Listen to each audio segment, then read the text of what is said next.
29న యోగా బోధకుల పోస్టుల భర్తీకి ఇంటర్వ్యూ. తెలంగాణ ప్రభుత్వ ఆసుపత్రుల్లో యోగా బోధకుల పోస్టుల భర్తీలో భాగంగా ఉమ్మడి కరీంనగర్ జిల్లాలో మొత్తం 90 పోస్టులను భర్తీ చేయనున్నట్లు కరీంనగర్ ఆయుష్ శాఖ జిల్లా in-charge doctor Esraf Sultana, Karimnagar DPM Praveen Kumar తెలిపారు.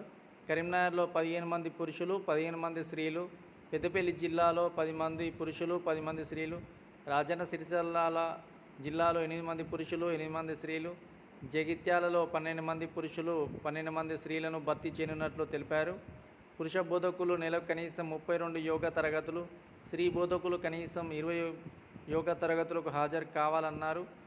పురుష యోగా బోధకులకు ఒక తరగతికి 250 చొప్పున 8,000, స్త్రీ యోగా బోధకులకు 5,000 చొప్పున పారితోషికం ఇవ్వబడుతుందని తెలిపారు. ఈ పోస్టుల భర్తీకి ఇంటర్వ్యూను కరీంనగర్లోని రామ్నగర్లోని ఆయుష్ ఆయుర్వేద ఆసుపత్రిలో ఈ నెల 20న శనివారం ఉదయం 10:30 గంటలకు నిర్వహించనున్నట్లు తెలిపారు. ఈ పోస్టులో కనీస అర్హత 10వ తరగతి లేదా ఇంటర్మీడియట్ పాటు మినిమం 6 నెలల యోగా సర్టిఫికేట్ ఉండాలని, అభ్యర్థులు 45 ఏళ్లలోపు ఉండి యోగా నైపుణ్యాన్ని కలిగి ఉండాలని సూచించారు. ఈ యోగా బోధకుల పోస్టులు పార్ట్ టైం విధానంలో భర్తీ చేయనున్నట్లు తెలిపారు.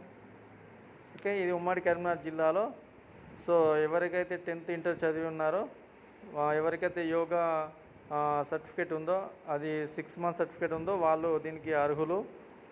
దీన్ని కరీంనగర్లోని రామ్నగర్ ఆయుష్ ఆయుర్వేద ఆసుపత్రిలో 20న శనివారం 10:30కు నిర్వహించనున్నట్లు తెలిపారు. మరింత సమాచారం కొరకు మన ఛానల్ను సబ్స్క్రైబ్ చేయండి, షేర్ చేయండి.